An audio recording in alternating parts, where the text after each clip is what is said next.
Foram anos marcados pelo medo e pela tensão. A população de Nova Friburgo, no Rio de Janeiro, viu sua vida mudar da noite para o dia quando ataques brutais começaram a acontecer na região. No vídeo de hoje, contaremos a história dos Irmãos Necrófilos do Rio, jovens que aterrorizaram toda uma população.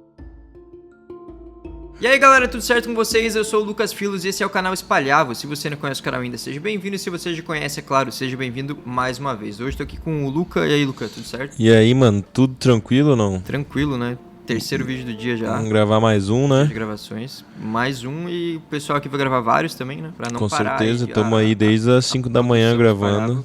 Desde 5 da manhã, nem dormimos. E agora já é quase 8 da noite. Da noite. E eu quero gravar até as 5 da manhã de novo. Isso, 24 horas gravando. Então a gente quer passar 24 horas gravando, então acho que a gente merece bastante like, né? Like. Qual vai ser a meta de likes? 700 likes. 700 likes, então a gente conta com vocês se bater essa meta, bora pro vídeo. Bom, essa história começa lá na década de 90, quando aconteceram ali vários assassinatos brutais no Rio de Janeiro. Foram 7 mulheres, um homem e 2 crianças que faleceram, e indícios apontavam ali já pros irmãos Ibrahim e Henrique de Oliveira, desde os primeiros. Os irmãos tinham uma vida difícil, eram pessoas muito pobres, a família tinha problemas, por exemplo, eles eram agredidos pelo pai constantemente, então a criação deles já era toda problemática também. O pai deles, o Brás de Oliveira, trabalhava na roça e além de agredir eles, ele também agredia a mãe deles, a Maria Luísa, que era dona de casa, então ela vivia apanhando do pai. Os irmãos Ibrahim e Henrique então viam toda essa situação, né? Era uma situação realmente muito delicada para qualquer pessoa passar, eles não aprenderam a lei. Eles então já tinham todo esse histórico problemático dentro de casa, né? Uma criação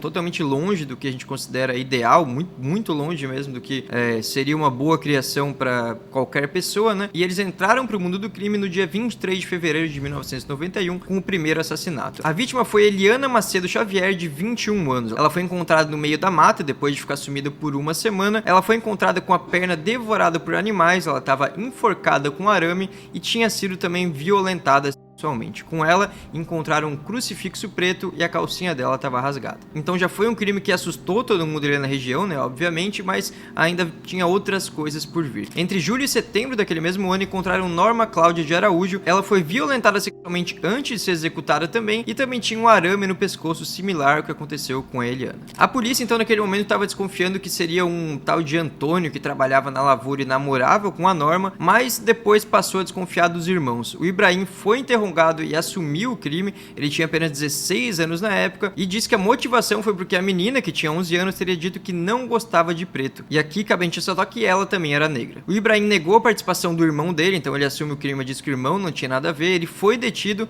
foi levado para uma casa para menores, cumpriu a pena e voltou com o irmão para a casa dos pais. A população então se assustou com a volta dele, porque era uma pessoa que tinha cometido um crime realmente muito cruel, né, que poderia ali, na visão deles, representar um risco para a comunidade, para as pessoas. Então a própria população capturou o Ibrahim e tentou levar ele preso, só que não conseguiram porque ele já tinha cumprido a pena, então não tinha mais nada que as autoridades podiam fazer naquele momento. Ele foi liberado no mesmo dia. Então o tempo se passou sem que eles cometessem esses crimes, só que em 1995 a história voltou. O João Carlos Maria da Rocha e a esposa Elisete Ferreira Lima passeavam à tarde em uma cachoeira naquela região. A Elisete estava dormindo do lado da cachoeira, o João estava andando pelo local e acabou vendo um dos irmãos em cima dela. Ele tenta socorrer a mulher, só que é agredido até falecer. Ele então foi executado e violentado sexualmente na frente da mulher. Os meninos também vão pra cima dela, violentam ela sexualmente também e cortam ela com navalhas ainda viva. Ela, mesmo passando por tudo isso, consegue fugir. Ela então cai em uma ribanceira e é socorrida por moradores, então ela consegue sobreviver e consegue relatar pra polícia como eles eram. Mas a polícia, naquele momento, já suspeitava que eram os irmãos e a forma que ela descreve eles confirma isso. Bom, nesse momento, sabendo que as autoridades obviamente viriam atrás deles, se não as autoridades, a população mesmo, como isso já tinha acontecido uma vez, né? Eles escapam pra mata, conseguem fugir lá por um tempo, eles passam a comer frutas para sobreviver, dormem no meio do mato. A família deles, inclusive, foge com medo de sofrer linchamento por conta do que os filhos estavam fazendo. A casa da família já tinha sido tacada a fogo, inclusive, então eles têm que fugir da cidade. Quem continuava visitando os irmãos era a Vera Lúcia Damasceno, tia deles, então ela levava comida para eles e tal, conseguia ainda dar algum suporte, só que ela mesma acaba se tornando vítima. Em 1º de abril de 1995, ela foi executada a facadas e violentada sexualmente também. As pessoas resolveram fazer buscas por ela, não estavam encontrando ela, e encontraram ela a 200 metros da própria casa com um tronco na vagina, para ver como realmente os crimes que eles cometiam, claro que qualquer execução é muito forte, mas eram execuções com ares, com elementos ainda mais cruéis. Em outro dia, no dia 17 de maio, um homem chamado José Lapa encontra a esposa dele, a Odete, sem vida dentro de casa. Ela tinha 56 anos e foi executada com golpes de foice e também violentada sexualmente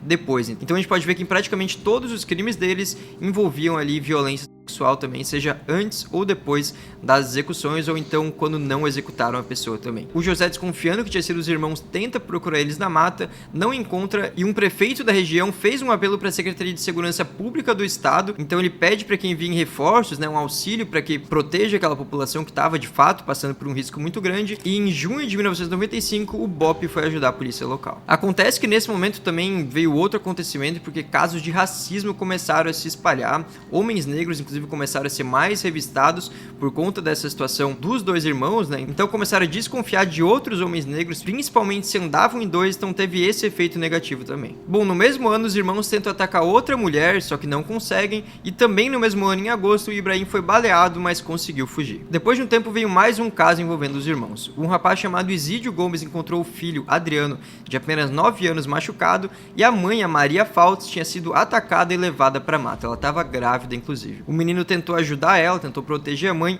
e apanhou muito, acabou não resistindo e faleceu 2 dias depois, e a mulher foi encontrada na mata com a vagina destroçada também. Então, mais uma vez o padrão que eles já faziam, E toda essa história, esse terror que a população passou, só foi começar a ter desfecho no dia 16 de dezembro de 1995. Nesse dia, um rapaz chamado César de Araújo Pinto viu o Ibrahim, avisou a polícia. O Ibrahim, inclusive, tentou atacar ele, não conseguiu. Aí a BOPE chegou, como a gente falou, a BOPE já estava dando um auxílio ali na região por conta do risco que eles traziam. O Ibrahim levou 5 tiros, fugiu pra mata, então ele ainda conseguiu resistir naquele momento inicial, só que 2 horas depois o corpo dele foi encontrado, então ele já estava sem vida. O Ibrahim tinha apenas 19 anos, já tinha feito tudo isso e falecido nesse dia. A gente pode trazer um relato de um morador aqui pra gente entender mais ou menos como era a situação naquele momento. As escolas fecharam, o pessoal não podia sair de casa. Vários vizinhos acharam, depois de tudo acabar, vestígios das cabanas deles com restos de comida e panelas, perto de onde moravam. A situação foi piorando a cada dia. Muita gente andando armada e a gente imaginando a toda hora que poderia acontecer o pior. Bom, menos de um ano depois, no dia 17 de junho de 1996, o Henrique, o outro irmão, se entregou para as autoridades. Ele disse que tinha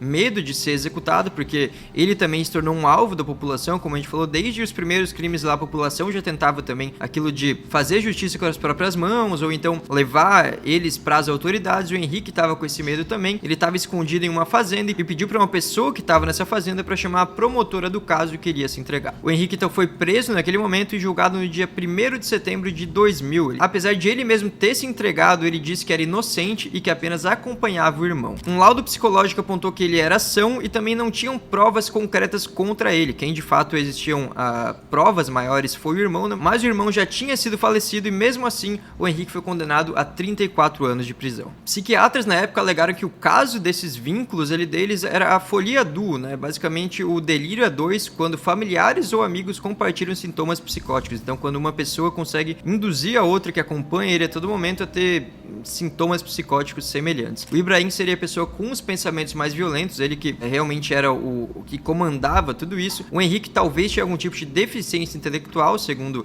as pessoas que analisaram o caso, E até hoje essa história assusta os moradores que conviveram ali com os irmãos. Até a última atualização que a gente tem, o Henrique segue preso, segue vivo, então inclusive daqui a uns anos pode ser que ele saia da cadeia, mas é claro que toda essa história que os irmãos fizeram naquela região nunca vai ser esquecida, Inclusive as pessoas que moravam por lá naquela época relatam que realmente a vida foi totalmente diferente, naqueles anos, que mulheres não eram mais deixadas sozinhas em casa, as pessoas tinham todo momento medo de sofrer algum tipo de ataque, então foi realmente uma época de muito terror. Bom, esse foi o vídeo de hoje, espero que vocês tenham gostado aqui da forma que a gente abordou, e se você gostou, é claro, deixa o seu like, que ajuda bastante a gente, se inscreve também no canal se não é inscrito ainda, tamo junto, até a próxima.